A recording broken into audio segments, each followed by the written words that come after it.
Veux-tu changer ta vie? Commence par arrêter de croire à tes propres excuses, parce que la vérité, même si elle fait mal, est simple. Si tu n'as pas de discipline, tu n'as pas de contrôle.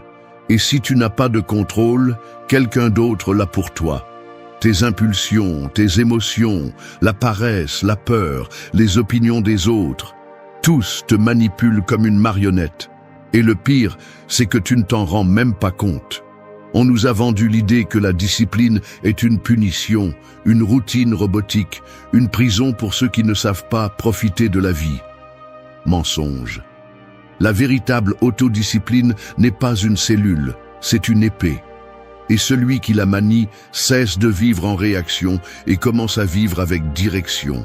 Mais je ne vais pas te mentir, il ne s'agit pas de motivation. Ce n'est pas un beau discours avec de la musique épique en arrière-plan. La vraie discipline n'a pas d'applaudissements, pas de likes, pas de témoins. Il n'y a que toi, à 5 heures du matin, somnolent, affamé, plein de doutes. Et pourtant tu décides de ne pas te laisser tomber. C'est du pouvoir, c'est du respect, c'est de l'identité. Cette vidéo n'est pas faite pour que tu l'écoutes et dises « comme c'est beau ». Elle est faite pour te déranger, pour te défier, pour te sortir une fois pour toutes de cette version faible et manipulable de toi-même. Parce qu'il y a une autre version en toi, une plus ferme, une qui ne négocie pas avec l'auto-sabotage. Et cette version se construit avec la discipline, pas avec la force brute, mais avec la clarté, avec la décision, avec un but. Nous allons parler de 8 façons de vivre avec discipline, non pas par mode ou par obligation, mais parce que tu as compris que sans elle, il n'y a tout simplement pas de liberté. Nous allons parler de philosophie stoïcienne, de psychologie du comportement, de comment reprogrammer ton esprit, mais surtout, nous allons te parler à toi, directement, sans filtre, comme tu en as besoin. Es-tu prêt à te regarder sans mensonge? Alors allons-y. 1. Brise le miroir des mensonges. L'ennemi le plus dangereux n'est pas celui qui te crie au visage, c'est celui qui te parle de l'intérieur avec une voix douce. Cette voix qui te dit qu'il ne se passe rien si aujourd'hui tu ne fais pas ce que tu t'es promis, que tu peux le faire demain, que tu n'as pas envie, que c'est normal d'échouer, que tu es fatigué, que personne ne le remarquera. Cette voix n'est pas ton ami. C'est un mensonge enveloppé de confort. La plupart des gens échouent non pas par manque de capacité, mais par le nombre d'excuses qu'ils acceptent comme vérité. Ils se regardent dans un miroir sale, déformé par de fausses croyances, par des peurs non remises en question, par des justifications qui se répètent comme des mantras. Je ne suis pas discipliné, j'abandonne toujours, je n'ai jamais pu changer. Et tu sais ce qui se passe. Si tu répètes un mensonge assez longtemps, il devient ton identité. Depuis la philosophie stoïcienne, Épictète disait que ce ne sont pas les choses qui nous affectent, mais l'interprétation que nous en faisons. Cela inclut l'interprétation que nous faisons de nous-mêmes. Si tu vois ton reflet comme quelqu'un de faible, d'inconstant ou de médiocre, tu vas agir à partir de cette idée. Tu vas confirmer cette histoire encore et encore. Et le plus tragique, c'est que tu vas croire que c'est ce que tu es. Mais tu ne l'es pas.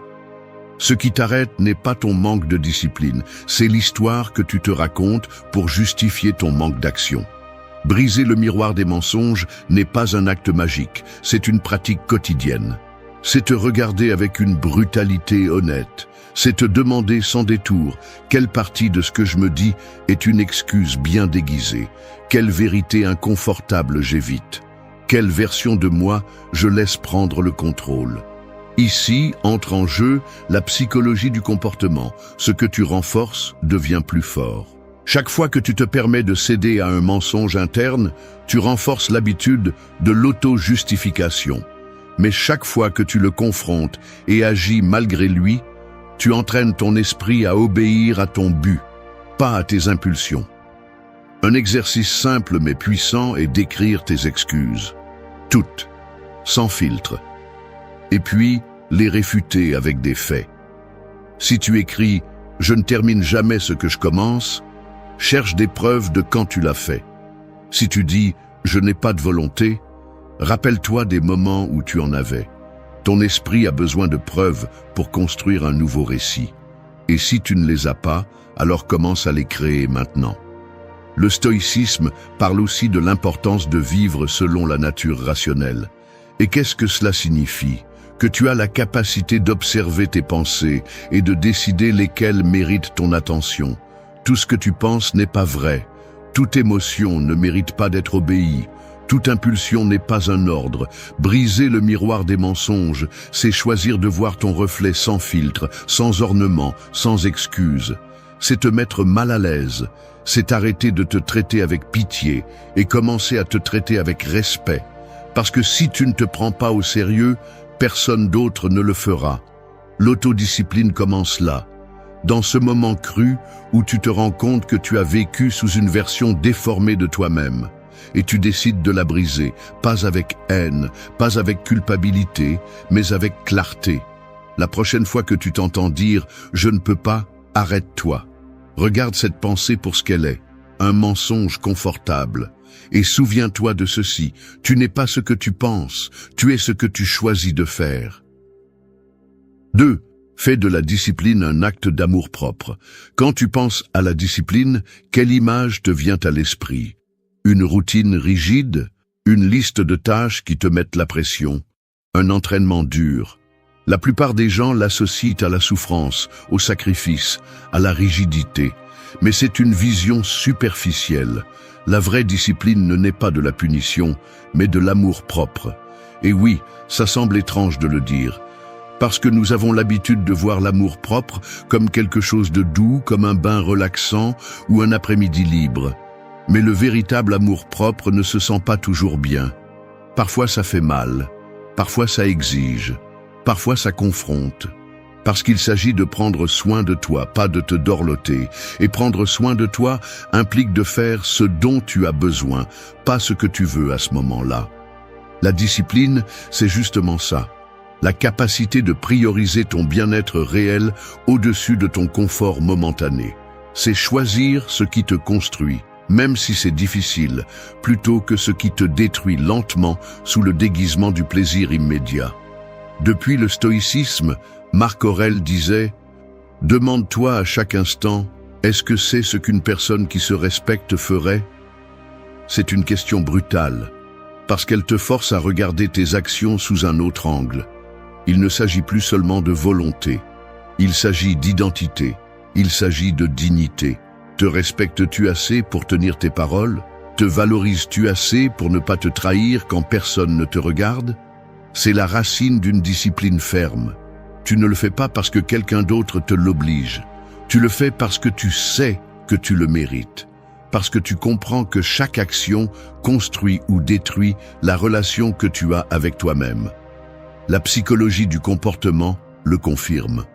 Les personnes qui parviennent à maintenir des habitudes à long terme ne sont pas les plus motivées.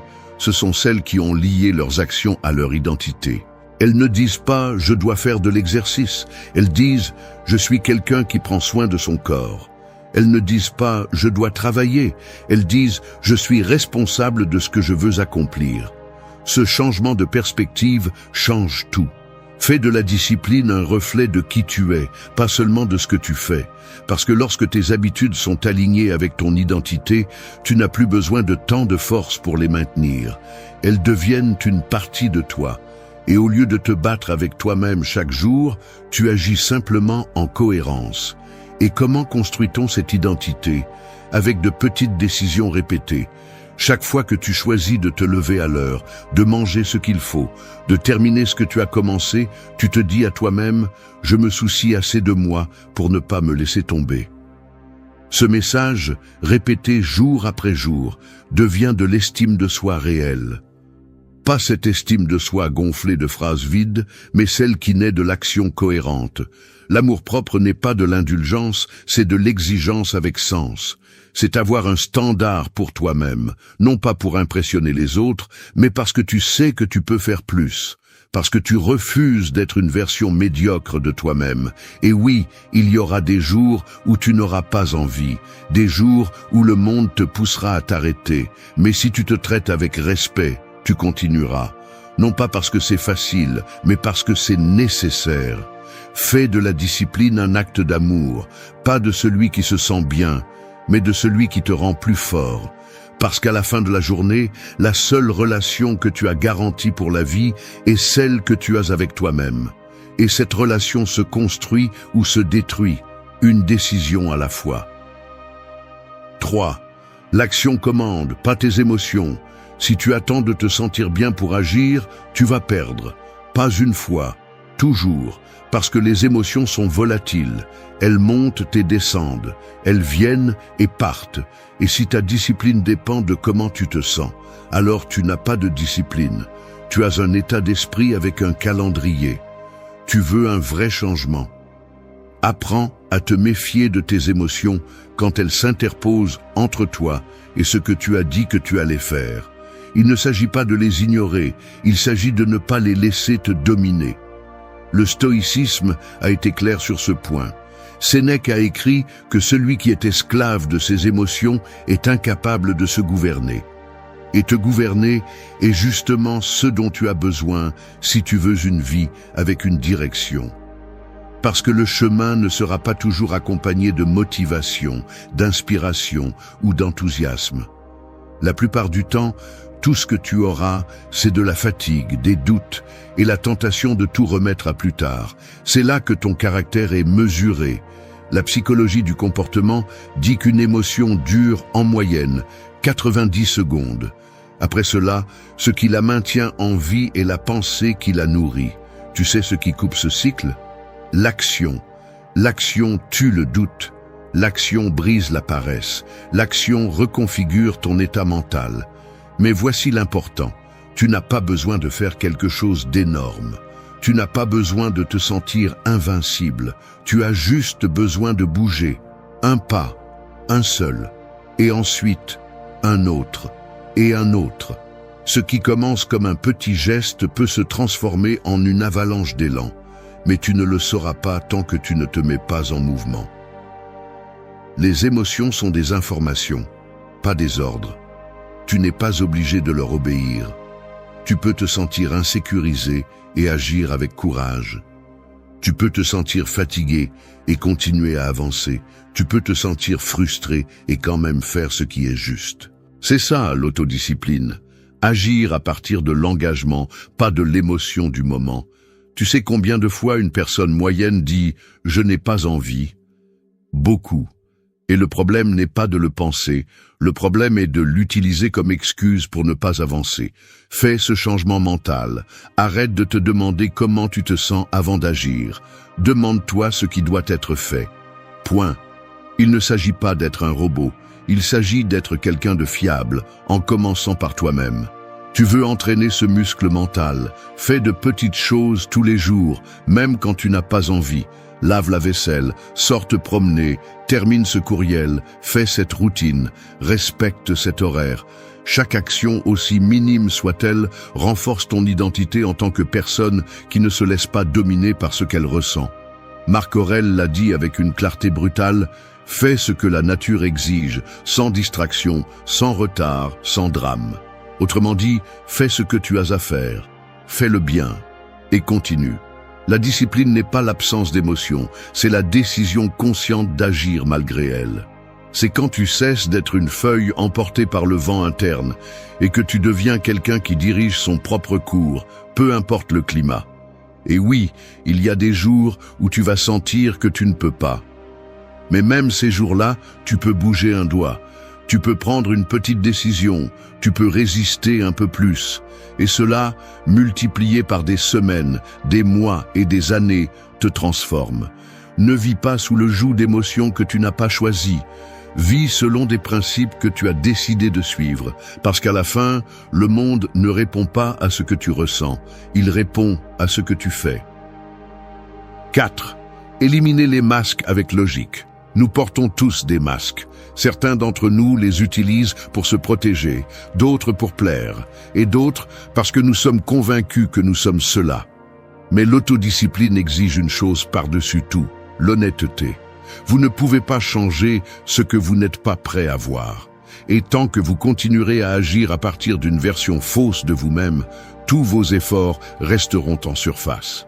Le masque le plus dangereux n'est pas celui que vous mettez devant les autres, mais celui que vous utilisez avec vous-même.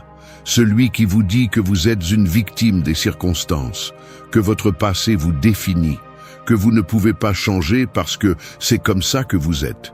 Ces idées répétées deviennent des identités artificielles qui sabotent votre croissance de l'intérieur. Si vous vous définissez comme quelqu'un de paresseux, fragile, inconstant ou insécurisé, alors pourquoi feriez-vous quelque chose de différent demain? Le stoïcisme ne cherche pas à vous faire sentir spécial, il cherche à ce que vous vous voyiez clairement. Épictète enseignait qu'il ne s'agit pas de paraître vertueux, mais de le vivre. Il ne s'agit pas de paraître discipliné, mais de l'être, même si personne ne le remarque. Et pour y parvenir, vous devez éliminer les distorsions qui polluent votre perception de qui vous êtes. C'est ici que la logique entre en jeu, non pas pour vous justifier, mais pour vous interroger avec objectivité. Demandez-vous, cette idée que j'ai de moi a-t-elle une base réelle ou est-elle une excuse émotionnelle? Est-ce que j'agis à partir de ce que je suis ou de ce que je crains de perdre? Est-ce que je cherche à m'améliorer ou est-ce que je veux juste maintenir une image? La psychologie du comportement confirme que nos décisions sont fortement influencées par le désir de rester cohérent avec l'identité que nous pensons avoir. Si vous pensez que vous êtes une personne faible, vous agirez en conséquence. Mais si vous changez cette idée à la racine, vous pouvez modifier radicalement votre comportement. Et pour ce faire, vous devez remettre en question, avec logique, chaque étiquette que vous vous êtes imposée. Un exercice extrêmement utile consiste à écrire toutes les phrases limitatives que vous avez l'habitude de vous répéter. « Je ne suis pas fait pour ça. J'abandonne toujours. Je manque de volonté. Je suis trop émotif. Je n'arrive jamais à tenir une habitude. » Une fois écrites, analysez chacune d'elles comme si elles étaient des affirmations d'une autre personne. Soyez froid, logique, direct. Est-ce vrai? Avez-vous des preuves solides? Pourriez-vous le prouver avec des faits ou seulement avec des émotions passées? Lorsque vous laissez la logique entrer, les masques commencent à tomber. Parce que la plupart de nos excuses s'effondrent lorsqu'elles sont confrontées à des données. Et lorsque vous ne pouvez plus vous cacher derrière une image, quelque chose de plus précieux apparaît. La responsabilité. Enlever les masques n'est pas un acte d'humiliation, c'est un acte de liberté. Cela vous permet de vous reconstruire à partir de la vérité. Et la vérité, bien qu'elle soit inconfortable, est toujours un meilleur point de départ qu'un mensonge réconfortant. L'autodiscipline ne s'épanouit pas dans l'auto-tromperie. Elle a besoin d'un terrain solide, d'une identité claire et d'un but qui ne dépend pas de l'approbation de quiconque. Chaque fois que vous agissez pour soutenir un masque, que ce soit de fausse force, d'humilité forcée, de victime éternelle ou de rebelle sans cause, vous gaspillez de l'énergie que vous pourriez utiliser pour réellement grandir. Sénèque l'a résumé ainsi: préfère être meilleur plutôt que de paraître meilleur. Arrêtez de passer du temps à construire de fausses versions de vous-même pour vous intégrer, plaire ou éviter les jugements. Investissez ce temps pour être quelqu'un qui se respecte assez pour vivre à partir de la vérité, même si cela fait mal. Et oui, enlever le masque peut faire peur, parce que cela signifie vous voir tel que vous êtes, sans fioriture, sans justification, sans pause. Mais c'est aussi le début de tout changement réel, parce que ce n'est qu'à partir de là que vous pouvez construire une autodiscipline qui ne dépend pas des masques, mais de la conviction. 5. Trouve ta stratégie. N'imite pas celle des autres. L'une des raisons pour lesquelles beaucoup de gens échouent à maintenir l'autodiscipline est qu'ils essaient de copier la stratégie de quelqu'un d'autre. Ils regardent une vidéo, lisent un livre, suivent quelqu'un sur les réseaux sociaux et essaient d'appliquer exactement la même chose, en espérant que cela fonctionnera de la même manière pour eux. Mais il y a un problème. Ils ne sont pas cette personne. Ils n'ont pas son contexte, son histoire, sa façon de penser, ni ses motivations. Et si tu ignores cela, tu finis par te frustrer, en ayant l'impression que tu es brisé, alors qu'en réalité, c'est le plan que tu as essayé de copier qui est brisé. La discipline n'est pas une formule magique qui s'applique de la même manière à tout le monde. c'est une construction personnelle. C'est un système qui s'adapte à tes forces, à tes faiblesses, à tes rythmes, à tes priorités. Le stoïcisme le comprenait bien. Il ne parlait pas de règles universelles pour tous les jours, mais de principes que chacun devait appliquer en fonction de sa raison, de sa capacité de réflexion et de son contexte. Marc Aurèle ne vivait pas comme Épictète, et Sénèque n'appliquait pas les idées comme le faisait Musonius Rufus. Mais tous étaient guidés par les mêmes fondements: clarté, objectif, maîtrise de soi. Du point de vue de la psychologie du comportement, cela a du sens. Les personnes qui parviennent à maintenir des habitudes cohérentes sont celles qui adaptent le processus à leur style de vie, et non celles qui essaient de se forcer à entrer dans des moules étrangers. C'est pourquoi il est crucial de te connaître, savoir à quel moment de la journée tu es le plus productif, quels environnements te distraient, quelles émotions te déstabilisent, quel type de structure tu as besoin. Connaissance de soi, pas de comparaison. Stratégie personnelle, pas d'imitation massive. Il est facile de tomber dans le piège de croire que si tu copies exactement ce que quelqu'un d'autre a fait, tu obtiendras le même résultat. Mais ce que tu vois n'est que la pointe de l'iceberg. Tu ne vois pas les échecs précédents, les ajustements qu'ils ont faits, les fois où ils ont changé de plan, les erreurs qui les ont obligés à s'adapter. Te contenter de l'extérieur et essayer de le reproduire sans regarder à l'intérieur est comme utiliser la carte d'une autre personne pour un terrain complètement différent. Tu n'arriveras nulle part. Trouve ta propre stratégie et pour cela, tu as besoin d'essayer, d'échouer, d'ajuster, d'observer. Ce n'est pas glamour, ce n'est pas rapide, mais c'est réel. Fais-le simple. Si une routine en 5 étapes ne fonctionne pas pour toi, réduis-la à 2. Si se lever tôt te détruit plutôt que de t'aider, trouve ton point d'équilibre.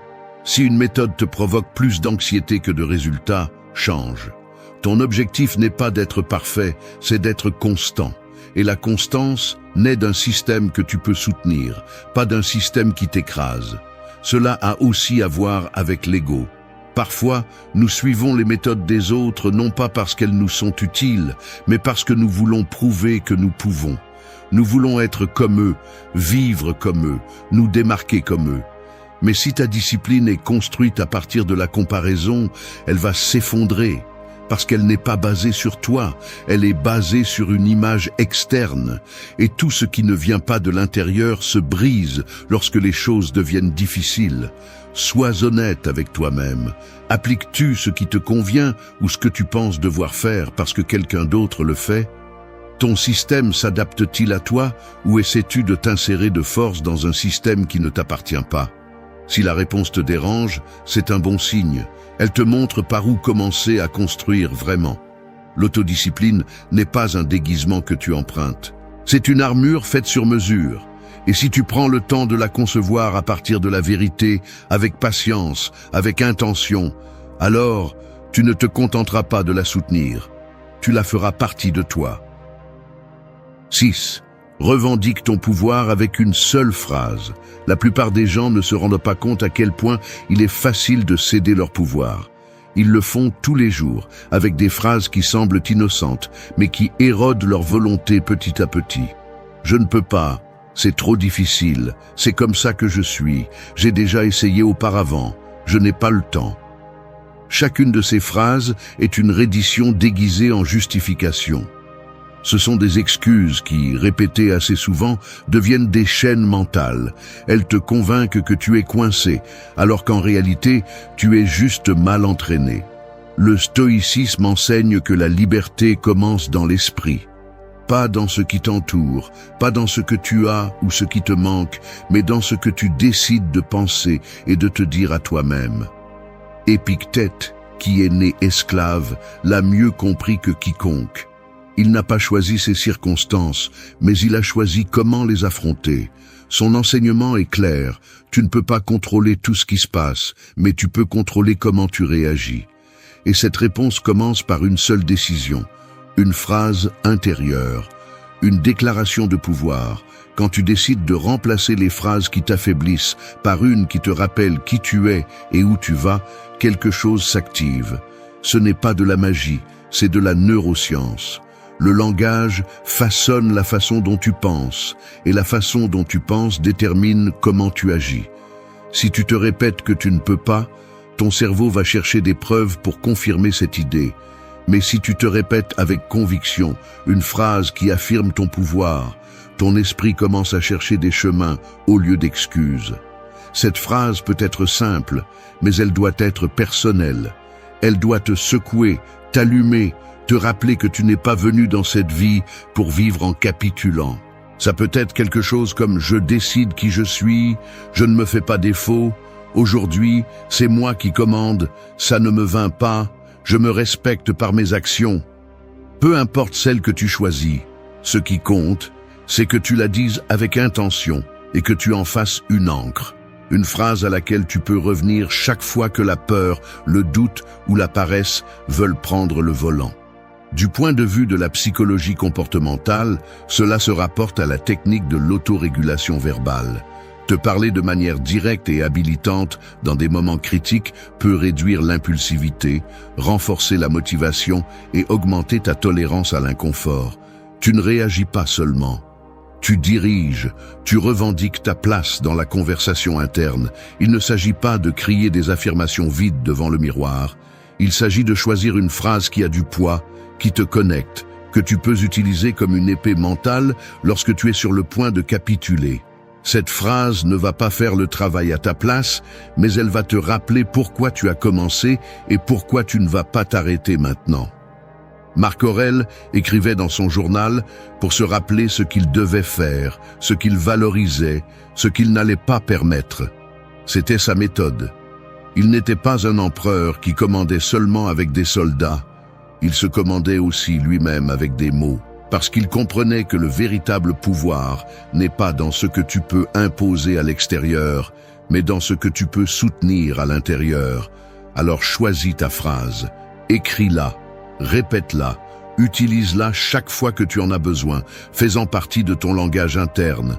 Et quand tu l'entends dans ton esprit, ne la dis pas avec doute, dis-le avec fermeté, parce que cette phrase est ton rappel que tu n'es pas une victime. Tu es l'architecte de ta vie, et la première pierre est posée avec un seul mot bien dit. 7. Marche avec peur, mais ne t'arrête pas. La peur n'est pas le problème. Attendre qu'elle disparaisse pour agir, oui, c'est un problème. Parce que si tu attends de ne plus avoir peur pour commencer, alors tu ne commenceras jamais. Et si tu laisses la peur dicter ton rythme, tu vas vivre coincé dans un cycle où tes décisions seront toujours des réactions, pas des choix. La vraie discipline n'est pas l'absence de peur, c'est la capacité d'avancer malgré elle. Ce qui paralyse n'est pas de ressentir la peur, c'est de se rendre à elle. C'est quand tu la prends comme un signe que tu devrais t'arrêter, au lieu de la voir comme un signe que tu es exactement à l'endroit où la croissance se produit. Le stoïcisme n'a jamais cherché à éliminer la peur. Ce qu'il enseigne, c'est à ne pas lui céder le contrôle. Marc Aurèle l'a écrit ainsi. « Si tu rencontres une difficulté, rappelle-toi que ce n'est pas quelque chose qui entrave ta progression, c'est une partie du chemin. Cette idée change tout, parce qu'elle te force à arrêter de voir la peur comme un ennemi et à commencer à la voir comme une compagnie inévitable du processus. La psychologie le confirme. La peur active des mécanismes de protection dans le cerveau, mais cela ne signifie pas que tu dois leur obéir sans questionner. Ton esprit t'alerte d'un risque? Oui, mais souvent, ce risque est imaginaire. Ce que tu crains n'est pas l'échec, c'est que les autres te voient échouer. Ce n'est pas la douleur que tu crains, c'est l'inconfort de sortir de ce que tu connais. Et si tu ne l'affrontes pas, la peur s'installe comme un schéma. Elle ne disparaît pas, elle se renforce. Marcher avec la peur signifie ne pas attendre des conditions parfaites. Cela signifie comprendre que la plupart des décisions importantes de ta vie seront accompagnées de doutes, d'anxiété ou d'inconfort. Mais si ta discipline dépend d'être complètement sûr pour bouger, alors tu utilises la peur comme une excuse pour rester où tu es. Et là, il ne se passe rien. Là, tu vieillis simplement dans la même version de toi que tu as juré de laisser derrière toi. Il y a un principe fondamental dans le développement de l'autodiscipline. Le courage n'est pas l'absence de peur, c'est l'action au milieu de la peur. Chaque pas que tu fais avec peur, même s'il est maladroit, même s'il est petit, vaut plus que 1000 plans parfaits que tu n'as jamais exécutés. Parce que ce pas te forme. Ce pas te prouve que tu peux avancer sans être à 100%. Que tu peux faire ce que tu as dit, même quand une partie de toi crie que non. Beaucoup attendent de se sentir prêts. Mais la vérité est que tu ne te sentiras pas prêt pour ce qui en vaut la peine. Le corps tremble, l'esprit doute, le cœur s'accélère, et pourtant tu avances. Parce que ta mission est plus forte que ta peur. Parce que ta parole pèse plus que tes excuses. Parce que tu comprends que la peur n'est pas un mur, c'est un brouillard. Et si tu marches, tu le traverses. Le stoïcisme ne te demande pas d'ignorer ce que tu ressens, il te demande d'agir à partir de ce que tu choisis. Et si tu choisis d'avancer, même si tu as peur, alors tu forges une discipline qui ne dépend pas de ton climat intérieur, mais de ton engagement envers ta vision. Personne ne construit quelque chose de grand à partir du confort. Personne ne se transforme en quelqu'un de fort sans passer par des moments de doute. Mais ceux qui réussissent à changer leur vie ne sont pas ceux qui attendent de se sentir en sécurité, ce sont ceux qui acceptent la peur comme une partie du voyage et marchent avec elle à leur côté, sans la laisser les diriger. Marche avec la peur, lentement si nécessaire, mais ne t'arrête pas, parce que chaque pas que tu fais, alors que ta voix tremble, alors que tes pensées s'accélèrent, alors que tes jambes hésitent, est un acte de courage qui renforce ton caractère. Et quand tu regarderas en arrière, tu ne te souviendras pas de ce que tu as évité, mais de ce que tu as affronté de front. 8. Sois ton propre témoin. Il y a un moment dans la vie où tu te rends compte que personne ne va te sauver. Personne n'apparaîtra magiquement pour te pousser, te demander ou te relever quand tu échoueras. Et ce n'est pas parce que les autres ne se soucient pas de toi, mais parce que ce n'est pas leur rôle. Le seul qui sera présent à chaque décision, à chaque chute, à chaque tentative, c'est toi. C'est pourquoi tu dois devenir ton propre témoin. Être ton propre témoin signifie observer ce que tu fais avec des yeux honnêtes. Pas à partir de la culpabilité ou de l'auto-exigence toxique, mais à partir de la responsabilité. Parce que si tu ne regardes pas vraiment comment tu vis, ce que tu fais, comment tu penses, alors tu agis en pilote automatique. Et personne ne peut développer de discipline s'il ne prête même pas attention. Les stoïciens pratiquaient constamment cette vigilance interne. Sénèque disait qu'il s'asseyait chaque soir pour examiner sa journée. Non pas pour se flageller, mais pour comprendre, pour ajuster, pour grandir. Ils n'attendaient pas que quelqu'un d'autre les évalue, ils s'évaluaient eux-mêmes, parce qu'ils savaient que tu ne peux pas contrôler ce que tu n'observes pas, et tu ne peux pas changer ce que tu refuses de voir. La psychologie soutient cette pratique. Tenir un journal personnel, réfléchir à ce que tu fais et comment tu réagis, renforce l'autorégulation et crée une véritable conscience de tes habitudes. Cela t'aide à distinguer entre ce que tu dis que tu feras et ce que tu fais réellement. Et cette distance, quand tu la vois clairement, peut faire mal. Mais elle peut aussi être le moteur du changement. Être ton propre témoin, c'est arrêter de te mentir.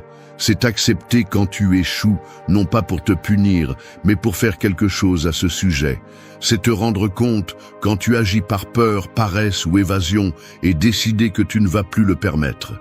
Personne ne peut faire ce travail à ta place. Tu peux avoir des mentors, des livres, des guides, mais à la fin de la journée, celui qui exécute, celui qui soutient, celui qui accomplit, c'est toi. Et c'est ici que se distingue quelqu'un de discipliné de quelqu'un qui essaie seulement.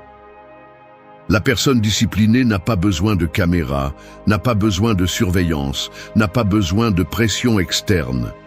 Parce qu'elle a déjà développé quelque chose de plus fort, la volonté de ne pas se décevoir elle-même. Elle a fait un pacte interne, et rompre ce pacte lui fait plus mal que toute critique externe. Quand tu es ton propre témoin, ton standard change. Tu ne fais plus les choses seulement pour des résultats visibles. Tu les fais parce que c'est la bonne chose à faire. Parce que ta parole compte. Parce que ce que tu construis quand personne ne te regarde vaut plus que ce que tu sembles être devant les autres. Et cette cohérence interne devient ton ancre. C'est ce qui te soutient quand tout le reste vacille. Tu n'as pas besoin d'être parfait, tu as besoin d'être honnête, t'observer clairement, reconnaître tes schémas, te féliciter pour tes progrès, te corriger sans te détruire, te soutenir sans te justifier. C'est la pratique, c'est l'habitude invisible qui sépare ceux qui progressent de ceux qui stagnent. Marc Aurèle l'a résumé dans son journal. L'âme se fortifie lorsqu'elle s'observe avec droiture. N'attends pas l'approbation, n'attends pas la validation. Sois témoin de ton propre processus. Regarde-toi tous les jours dans les yeux et demande-toi si aujourd'hui tu as été qui tu as dit vouloir être.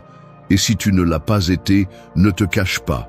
Ajuste, améliore, réessaye, parce qu'à la fin, quand personne d'autre ne sera là, quand les voix extérieures se tairont, tout ce qui restera, c'est ta conscience, ton témoignage, ton histoire racontée par tes actions. Et si tu as le courage de regarder en face, alors tu as déjà le plus important, le pouvoir de changer. Merci d'être resté jusqu'à la fin de la vidéo. Si vous avez tout vu, commentez « Je suis stoïcien » comme notre signe secret, indiquant que vous êtes un véritable apprenant du stoïcisme. Il y a des blessures qui ne saignent pas, mais qui font plus mal que n'importe quel coup. Parce que quand quelqu'un te manipule, te sous-estime ou joue avec toi émotionnellement, il ne te brise pas de l'extérieur, il te désarme de l'intérieur. Et cela ne se voit pas. Personne ne voit le moment exact où tu as cessé d'être toi pour devenir ce que l'autre personne voulait. Personne ne voit comment ta voix est devenue plus basse, comment tes décisions ont commencé à dépendre de quelqu'un d'autre, comment ta dignité s'est érodée en silence. Le pire dans une relation déséquilibrée n'est pas qu'on t'ait fait du mal, c'est que, sans t'en rendre compte, tu as commencé à penser que tu le méritais. Et c'est cela qui est vraiment dangereux, parce que quand tu t'habitues à ce qu'on te manque de respect, tu commences à oublier ce que c'est que d'avoir du pouvoir, ton propre pouvoir. Celui qui n'a pas besoin de crier, ni de supplier, ni de justifier quoi que ce soit.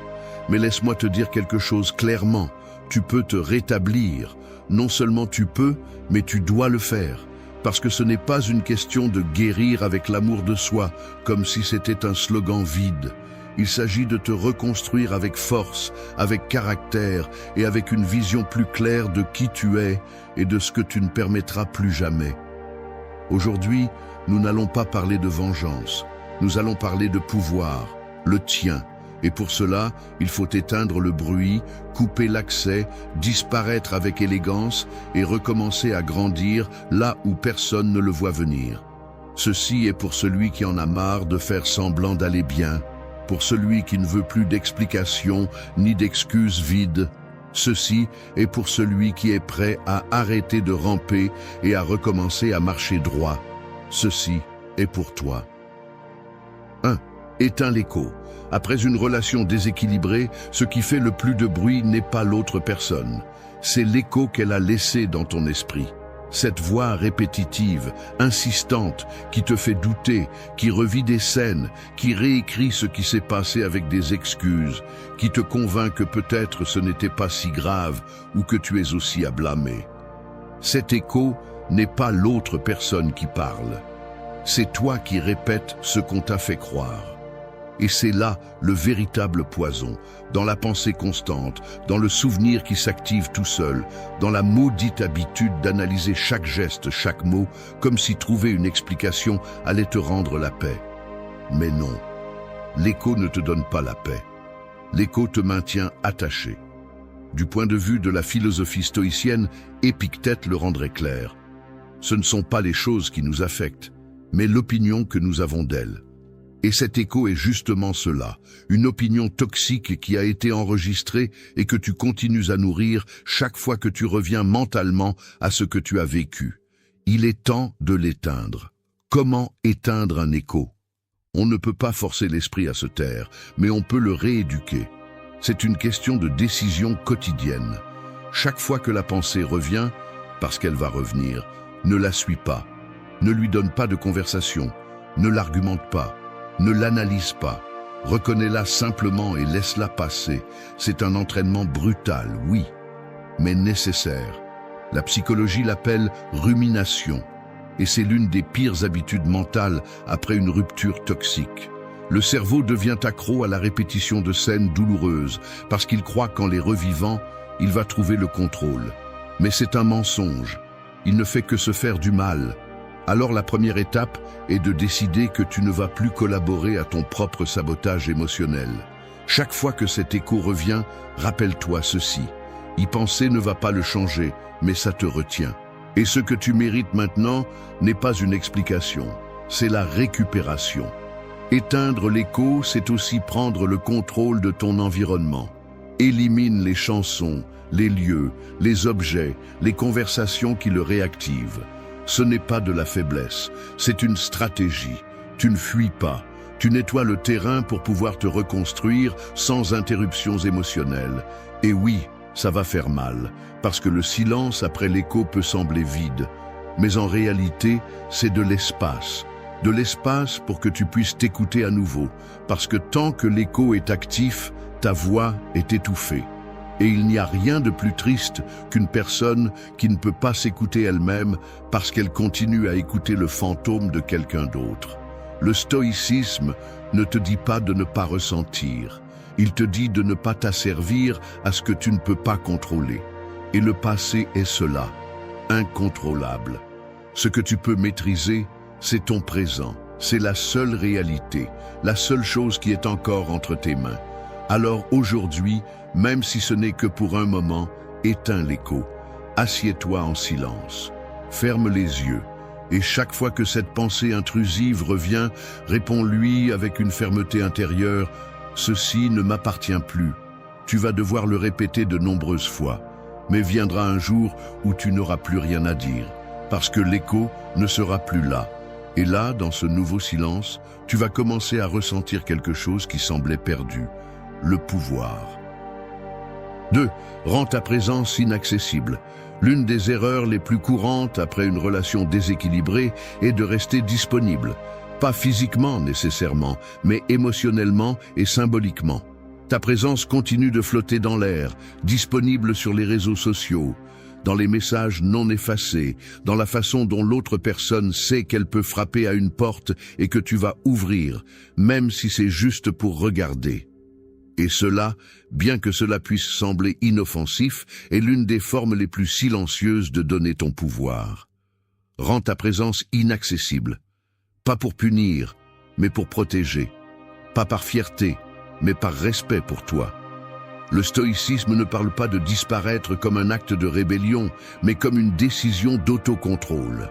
Lorsque quelqu'un t'a sous-estimé ou manipulé, la chose la plus forte que tu peux faire n'est pas de crier ta valeur, c'est de la retirer. Et c'est là que le véritable défi commence, parce que se retirer n'est pas bloqué par impulsion, c'est s'éloigner avec intention.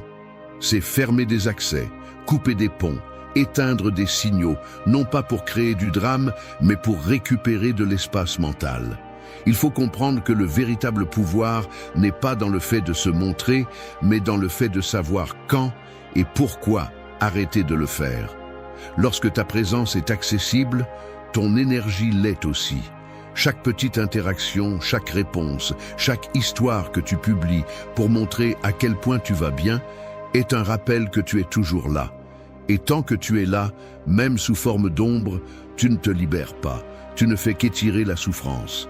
Du point de vue de la psychologie, cela s'appelle le renforcement intermittent. De temps en temps, l'autre personne envoie un message, un signal, un geste ambigu. Et si tu réponds même une seule fois, tu enseignes qu'il y a encore un accès. Et c'est exactement ce qui ne doit pas se produire si tu veux te reconstruire avec fermeté. Devenir inaccessible ne signifie pas disparaître du monde.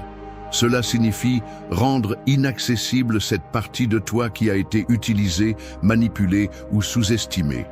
Tu n'as pas à cesser d'exister. Tu dois cesser d'être disponible pour celui qui ne mérite plus l'accès à ton énergie. Et cela se fait de manière silencieuse, ferme, sans discours, sans avertissement. Simplement, tu es là et tu cesses d'être là.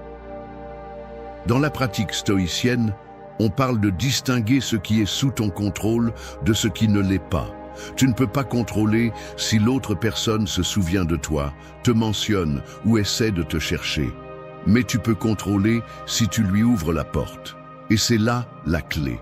Chaque fois que le passé frappe, tu as l'opportunité de ne pas répondre, de te montrer, non pas avec des mots, mais avec l'absence. Parce qu'il y a un type de présence qui pèse plus que n'importe quel silence, celle du souvenir de quelqu'un qui n'est plus disponible. C'est la façon la plus élégante de reprendre le pouvoir, lorsque ton absence rend ta valeur plus évidente que ta présence constante. Lorsque tu n'es plus là pour te défendre ou pour donner des explications, parce que tu as simplement cessé de te permettre d'être à la portée de ceux qui ne savaient pas prendre soin de toi. Devenir inaccessible est aussi un acte d'autoconnaissance. Cela signifie que tu n'as plus besoin de la validation de l'autre pour te sentir important, que tu ne cherches pas à fermer des cycles à travers une conversation en suspens, ni à attendre une conclusion qui n'arrivera pas. Tu as décidé de fermer, sans permission, sans consentement externe, parce que ta vie n'est pas en pause, ta vie continue, avec ou sans excuse, avec ou sans belle fin. Alors, rends-toi inaccessible. Que ton énergie ne soit pas disponible pour le divertissement émotionnel de personne. Que ta présence soit ressentie comme quelque chose de précieux parce qu'elle n'est plus donnée. Et que, lorsque quelqu'un pense à toi, il réalise qu'il ne peut plus te trouver au même endroit où il t'a perdu. 3. Brise l'habitude de t'expliquer. L'une des séquelles les plus invisibles, mais les plus destructrices qu'une relation déséquilibrée laisse, est le besoin constant de se justifier. Tu expliques ce que tu ressens, ce que tu penses, pourquoi tu t'es éloigné, pourquoi tu as réagi ainsi, pourquoi tu ne réponds pas, pourquoi tu n'es plus là. Et chaque fois que tu le fais, même si tu penses que tu éclaircis les choses, ce que tu fais réellement, c'est céder du pouvoir. Briser l'habitude de t'expliquer ne signifie pas devenir froid, c'est retrouver ton centre. Parce que lorsque tu t'expliques encore et encore, tu agis à partir d'un lieu d'insécurité. Tu cherches à ce que l'autre personne comprenne, accepte ou au moins respecte tes décisions. Mais si cette personne t'a déjà manipulé, sous-estimé ou joué avec toi émotionnellement, penses-tu vraiment qu'une explication va changer quelque chose? Le problème n'est pas que tu parles, c'est d'où tu le fais. Quand tu parles du besoin de te justifier, tu assumes que tu dois convaincre l'autre que tu as le droit de ressentir ou d'agir comme tu le fais. Et ce n'est pas le cas. Personne n'a le droit de te demander des explications pour protéger ta paix mentale. Personne ne mérite un argument pour avoir franchi des limites qu'il n'aurait jamais dû franchir. La philosophie stoïcienne nous rappelle que nous devons agir conformément à la raison, mais sans dépendre de l'approbation externe. Sénèque dirait « À celui qui ne veut pas écouter, on ne doit pas parler ». Et cela s'applique ici. T'expliquer à quelqu'un qui n'a pas l'intention de te comprendre, c'est comme jeter ta dignité dans le vide. Elle ne reviendra pas. En psychologie, cela est lié au traumatisme de l'invalidation. Lorsque tu as été dans une relation où ta voix a été ignorée ou constamment minimisée, tu développes un besoin compulsif de t'expliquer pour te sentir valide. C'est comme si tu ne pouvais sentir que tes décisions ont un sens que si tu les justifies. Mais ce n'est pas vrai. Ta vie a un sens parce que tu décides qu'elle en a un. Tes limites sont valides même si quelqu'un ne les aime pas. Ta voix compte même quand personne ne l'approuve. Briser cette habitude implique aussi d'accepter que tout le monde ne mérite pas une version de toi qui s'efforce d'être comprise. Tu n'as pas à détailler ton processus, tu n'as pas à clarifier tes raisons, tu n'as pas à adoucir tes mots pour que quelqu'un ne se sente pas mal à l'aise. Et le plus difficile, tu n'as pas à convaincre qui que ce soit qu'il était nécessaire de t'éloigner. Cela ne signifie pas être catégorique avec ceux qui te valorisent. Cela signifie que tu arrêtes de t'épuiser à essayer de t'expliquer à ceux qui ne t'ont pas écouté quand tu en avais besoin. S'ils n'ont pas compris ta douleur à ce moment-là, ils n'ont pas le droit à ton explication maintenant. Dans la vie quotidienne, cela se travaille avec de petites décisions. Laisser un message qui cherche seulement à te provoquer sans réponse, ne pas répondre aux insinuations déguisées en préoccupation, Arrêtez d'écrire de longs textes justifiant pourquoi tu prends tes distances. Garder le silence, parfois, est la réponse la plus puissante, parce que celui qui sait qui il est n'a pas besoin de se défendre tout le temps. La personne qui récupère son pouvoir n'est pas celle qui parle le plus fort. C'est celle qui ne ressent plus le besoin de parler là où il n'y a pas d'écoute. C'est celle qui reconnaît que son temps, son histoire et son processus ne sont pas matière à débat pour personne. Alors à partir de maintenant, chaque fois que tu ressens le besoin de t'expliquer, arrête-toi. Demande-toi si tu parles de ta force ou de ta blessure. Et si c'est de la blessure, garde le silence. Non pas parce que tu n'as rien à dire, mais parce que tu sais que tu n'as plus besoin de le dire. C'est là le véritable pouvoir, celui qui ne se justifie pas. 4. Ferme la scène sans fin. Toutes les histoires n'ont pas besoin d'une fin parfaite pour se terminer. Parfois, la scène se termine simplement, sans explication, sans applaudissements, sans réconciliation. Juste du silence, juste du vide. Juste toi, quittant la scène alors que le rideau tombe de manière abrupte. Et même si au début cela peut sembler injuste, c'est en réalité un acte de pouvoir. Parce qu'attendre une fin qui n'arrive pas est une façon silencieuse de rester attaché. Et tu n'es pas ici pour attendre, tu es ici pour terminer ce qui te retient. Après une relation déséquilibrée, le besoin de clôture est un piège émotionnel. Tu veux que l'autre personne comprenne ce qu'elle a fait, qu'elle te demande pardon, qu'elle reconnaisse ta douleur. Tu veux une dernière conversation honnête, un geste d'humanité, quelque chose qui donne un sens à tout ce que tu as souffert. Mais cela arrive rarement. Et si cela arrive, c'est souvent trop tard, manipulé ou vide. Alors, combien de temps vas-tu continuer à attendre que quelqu'un t'offre la paix que tu peux te donner toi-même? Fermer la scène sans fin ne signifie pas nier ce qui s'est passé. Cela signifie arrêter de mettre ta guérison entre les mains de celui qui l'a brisée. Le stoïcisme le rend clair. Tu ne peux pas contrôler les actions des autres, mais tu peux contrôler ta réponse.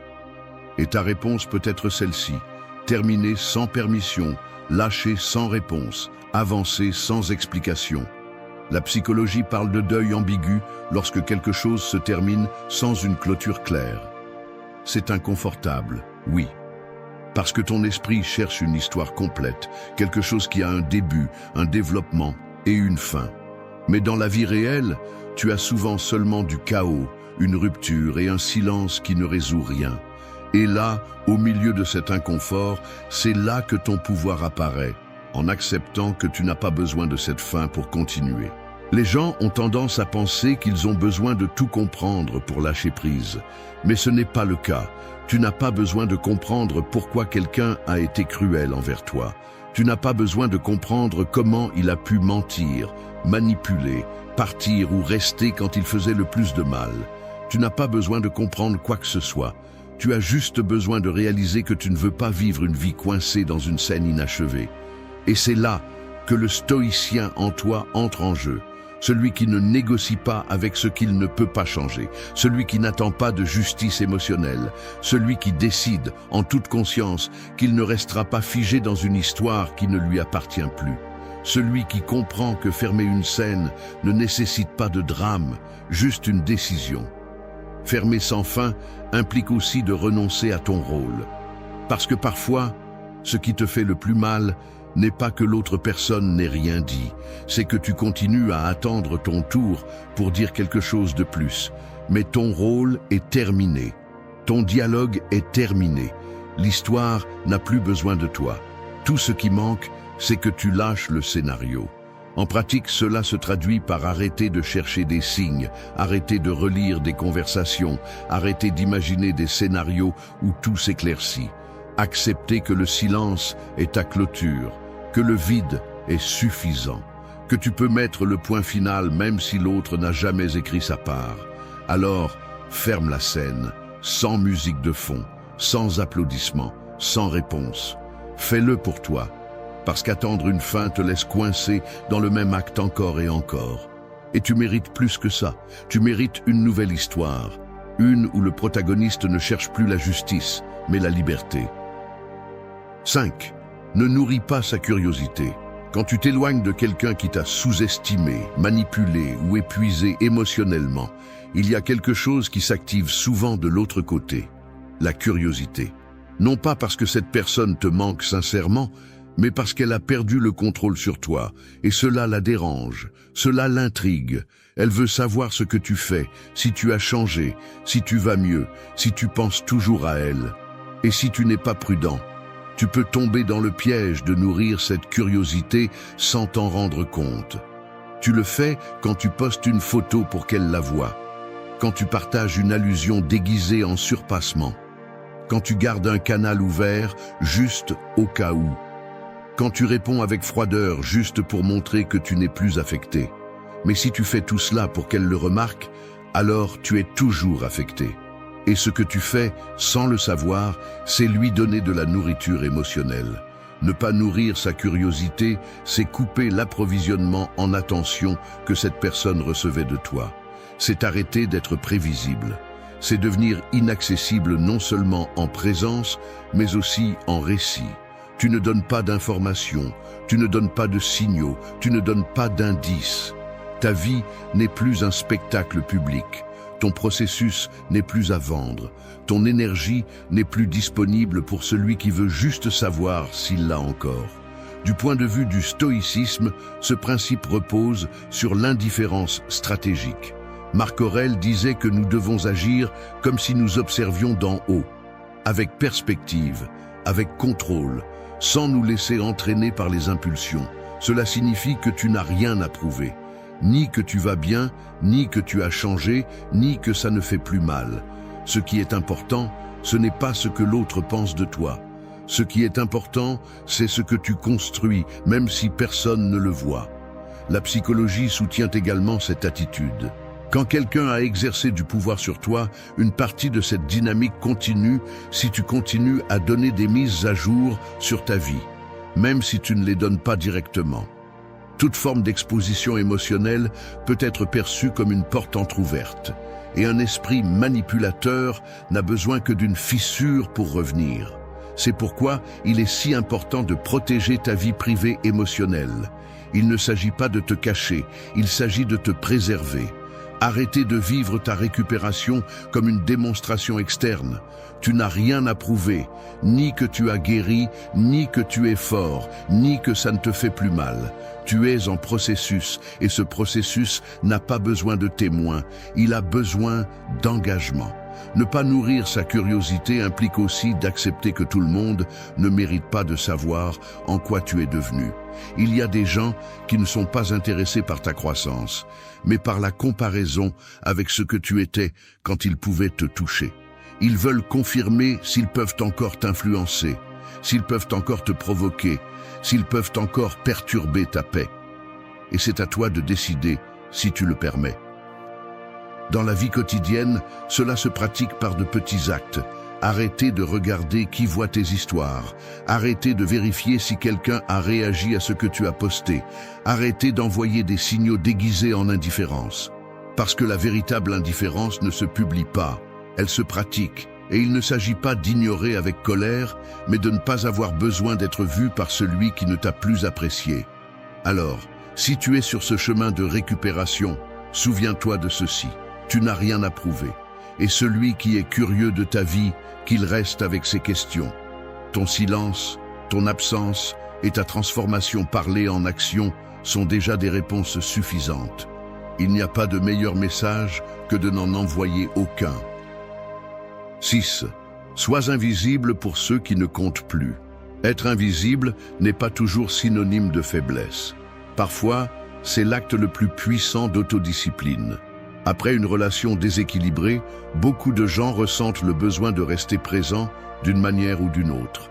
Même s'ils sont partis, ils veulent toujours être vus, reconnus, rappelés. Mais ce n'est pas la liberté, c'est une dépendance émotionnelle déguisée en fierté.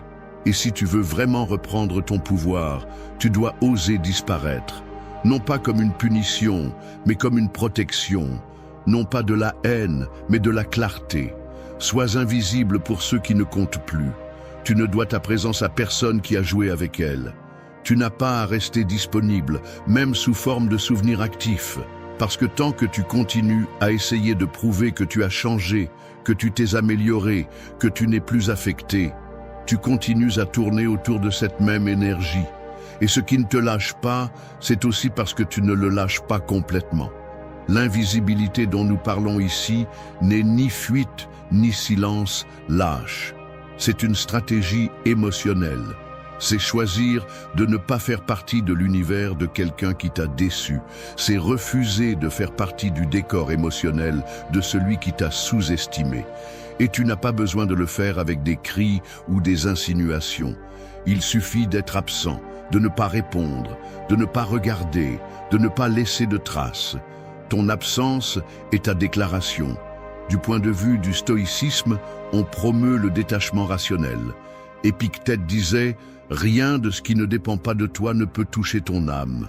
Et cela inclut les personnes qui ont un jour occupé une place importante et qui ne la méritent plus. Ce qui fait mal, ce n'est pas de partir. Ce qui fait mal, c'est d'attendre d'être vu par quelqu'un qui n'a plus le droit de regarder. Psychologiquement, cette décision implique de rompre le lien émotionnel de dépendance. Quand tu arrêtes de chercher le contact, tu arrêtes de te valider à travers les yeux de cette personne. Tu retrouves ton autonomie interne. Et ça fait mal au début, parce que tu es habitué à recevoir de petites doses d'attention, même si elles sont vides. Mais chaque fois que tu acceptes une de ces miettes, tu renforces l'idée que ta valeur dépend des autres. Et ce n'est pas le cas. Être invisible, c'est aussi arrêter de jouer le rôle qu'on t'a imposé. Peut-être étais-tu celui qui était toujours là, celle qui pardonnait toujours, la personne qui ne disait jamais non. Rompre avec cela signifie arrêter d'agir pour l'autre personne. Il n'y a plus de scène, il n'y a plus de public. Juste toi, faisant ce dont tu as besoin, même si personne ne le voit, même si personne ne le reconnaît. Dans la vie réelle, cela se reflète dans le fait de ne pas chercher une présence inutile, ne pas demander après cette personne, ne pas vérifier ce qu'elle publie, ne pas raconter ton processus à des personnes proches d'elle, ne pas laisser de traces de ton évolution dans l'espoir qu'elle le remarque. Parce que si quelqu'un ne t'a pas apprécié quand il t'avait, il ne le fera pas non plus parce que tu sembles maintenant plus fort. Et s'il le fait, ce sera à partir de l'ego, pas du regret. L'invisibilité n'est pas de la froideur. C'est une façon de guérir sans interruption. C'est te permettre de grandir en paix, sans le poids d'être observé par ceux qui t'ont vu tomber. Parce qu'il y a des choses qui ne fleurissent que lorsque personne ne les regarde. Et tu es l'une d'elles. Alors arrête d'être présent là où tu n'es plus le bienvenu. Sois invisible pour ceux qui ne comptent plus. Que ton absence soit si ferme, si totale, si honnête, qu'elle ne laisse pas de place au doute. Et que, lorsque quelqu'un essaie de te retrouver au même endroit émotionnel où il t'a laissé, il découvre que tu n'es plus là, que tu as tout perdu, sauf toi-même. 7. Grandis là où personne ne peut te voir. Il y a des batailles qui ne se gagnent qu'en silence. Il y a des transformations qui n'ont pas besoin de témoins. Et il y a des processus qui fleurissent mieux loin du regard de ceux qui n'ont jamais su voir ta valeur. C'est pourquoi, après une relation déséquilibrée, tu n'as pas besoin de prouver à quiconque que tu grandis. Tu as juste besoin de grandir. Mais fais-le là où personne ne peut te voir. Là où personne ne peut t'interrompre. Là où ton évolution est si intime, si tienne, qu'elle ne dépend d'aucun applaudissement. Grandir là où personne ne peut te voir, c'est choisir un espace intérieur où ton énergie n'est pas contaminée par la validation externe. C'est prendre de la distance avec le bruit, le jugement, les questions, les opinions qui n'apportent rien. C'est devenir ton propre refuge, ton propre guide, ton propre élan. Ce n'est pas te cacher, c'est te protéger. Parce que lorsque tu es en train de te reconstruire, n'importe quel regard mal placé peut te freiner. Et tu ne peux pas te permettre de t'arrêter pour quelqu'un qui n'a plus d'importance. Ce type de croissance ne se publie pas. Il ne se mesure pas en photos souriantes ou en phrases motivantes. Il se mesure en décisions qui n'ont pas besoin d'être expliquées, en limites que tu ne négocies plus, en pensées qui ne te dominent plus, en blessures qui ne saignent plus. Il est silencieux mais profond, invisible mais réel. Les stoïciens comprenaient cela mieux que quiconque. Ils ne cherchaient pas la reconnaissance, ils cherchaient la vertu, ils cherchaient la cohérence. Ils croyaient en la force intérieure qui n'a pas besoin d'être vue parce qu'elle sait qu'elle vaut. Marc Aurèle le disait clairement, « Fais ce qui est juste, même si personne ne te regarde. » C'est le principe. Ne pas grandir pour être remarqué. Grandir parce que tu en as besoin. Du point de vue de la psychologie, cela a aussi un sens puissant. Lorsque tu arrêtes de chercher l'approbation externe, tu commences à développer une auto-efficacité plus forte. Tu as plus confiance en tes décisions. Tu te valides de l'intérieur. Et quand cela se produit, tu n'as plus besoin de te projeter comme une version améliorée pour faire taire personne. Ta croissance devient authentique. Ce n'est pas une réaction, c'est une transformation. Grandir là où personne ne peut te voir signifie aussi ne pas tout partager. Garder des choses pour toi, réserver tes réussites, protéger ton évolution. Non pas parce qu'il y a quelque chose à cacher, mais parce que tu n'as plus besoin d'être compris par ceux qui n'ont pas su te respecter. Parce que tu n'as plus besoin que quelqu'un voie ton éclat pour qu'il soit réel. Parce que ton pouvoir ne se nourrit plus du regard des autres, mais de ta propre discipline. Cela ne signifie pas que tu dois vivre isolé. Cela signifie que tu apprends à choisir avec qui tu partages ton processus, que tu ne laisses plus entrer n'importe qui, que tu comprends que toutes les personnes ne méritent pas d'avoir accès à ta nouvelle version. Parce qu'il y a des gens qui, s'ils le pouvaient, éteindraient ta lumière simplement parce qu'ils ne supportent pas de la voir briller sans eux. Et grandir en silence a aussi une beauté unique. C'est la paix de ne pas rendre de compte. C'est le repos de ne pas agir pour personne. C'est la liberté de te tromper sans te sentir observé.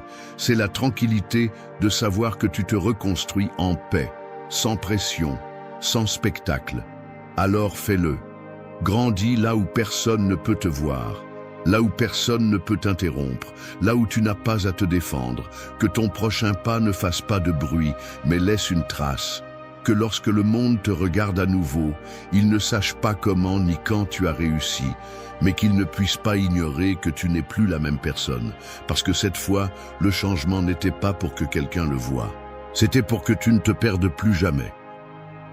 8. Efface tes traces avec style.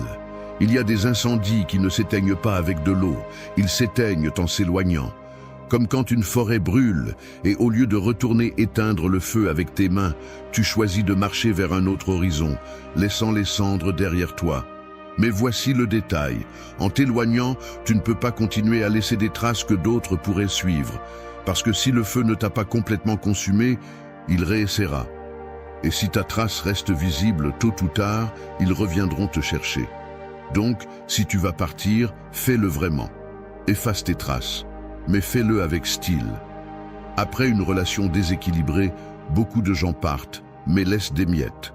Des photographies qui sont toujours publiques, des publications indirectes, des contacts partagés, des souvenirs édités mais présents. Et même s'ils pensent qu'ils se sont éloignés, ils restent en réalité disponibles, comme une porte entr'ouverte. Ce n'est pas partir, c'est faire de la place pour que le passé revienne quand il le souhaite. Et ce que tu mérites maintenant n'est pas une visite de plus. C'est une reconstruction complète. Effacer tes traces ne signifie pas nier ce que tu as vécu. Cela signifie qu'il n'a plus de pouvoir sur toi. Le souvenir existe, oui, mais il ne gouverne pas ton comportement. Il ne décide pas de tes émotions. Il ne marque pas tes jours. Et pour y parvenir, il faut lâcher tout ce qui te maintient ancré à une identité qui ne te représente plus. Depuis la philosophie stoïcienne, Marc Aurèle a écrit « Fais chaque chose comme si c'était la dernière de ta vie ». Et cela s'applique ici. Si tu vas fermer un cycle, fais-le fermement. Arrête de maintenir des connexions qui n'apportent rien. Arrête de consulter des profils. Arrête de permettre à la nostalgie de te pousser à regarder dans la vie de celui qui ne fait plus partie de la tienne. Psychologiquement, ce processus s'appelle la coupure de la rétroaction émotionnelle. C'est l'acte conscient de fermer tous les canaux qui réactivent tes liens passés. C'est une façon de te protéger de l'auto-tromperie, de cette partie de toi qui, dans les moments de faiblesse, commence à romantiser ce qui faisait vraiment mal. Mais c'est là que le style entre en jeu. Il ne s'agit pas de fuir, ni de le faire avec colère. Il s'agit de prendre le contrôle de ton récit. Quand tu décides d'effacer tes traces, tu le fais depuis le calme, depuis la clarté. Non pas parce que tu veux disparaître, mais parce que tu construis une version de toi qui n'a plus besoin d'expliquer au monde pourquoi elle est partie. Ton silence parle, ta distance communique, ton absence a aussi une présence. Le faire avec style, c'est ne pas tomber dans le drame ni les scènes finales. Tu n'as pas besoin de crier que tu pars. Il suffit de partir. Tu n'as pas besoin de faire des déclarations publiques. Il suffit d'avancer. Tu n'as pas besoin de prouver quoi que ce soit. Il suffit de te transformer. Parce qu'au final, les traces que tu laisses doivent être les tiennes, pas les traces d'une blessure ouverte. En pratique, effacer tes traces implique également de redéfinir ton environnement. Élimine ce qui ne vibre plus avec toi, change ta routine, redirige ton attention, reconstruis tes espaces. Ne regarde pas en arrière pour voir si quelqu'un te suit. Si quelqu'un appréciait vraiment ta présence, il aurait déjà montré qu'il méritait de rester en elle. Et s'il ne l'a pas fait, ton chemin ne lui appartient plus. Ce n'est pas un acte de froideur, c'est un acte de respect personnel. Il ne s'agit plus de ce qu'on t'a fait. Il s'agit de ce que tu décides de faire avec ça. Tu peux rester à attendre une justice émotionnelle, ou tu peux décider que tu n'as pas besoin que quelqu'un reconnaisse ta douleur pour commencer à guérir. Alors efface tes traces, mais fais-le avec élégance, avec fermeté, avec intention. Que lorsque quelqu'un essaie de te retrouver, il ne trouve aucune trace de la version qui a autrefois toléré l'intolérable. Que tout ce qui reste de toi soit ce nouveau que tu es en train de créer, et que cette transformation ne s'explique pas, ne se justifie pas, ne se partage pas, elle s'impose simplement. Merci d'être resté jusqu'à la fin de la vidéo. Si vous avez tout vu, commentez « Je suis stoïcien » comme notre signe secret, indiquant que vous êtes un véritable apprenant du stoïcisme. N'oubliez pas de vous abonner et de liker la vidéo si elle vous a plu. Rendez-vous dans la prochaine vidéo et rappelez-vous, continuez à cultiver votre esprit stoïque.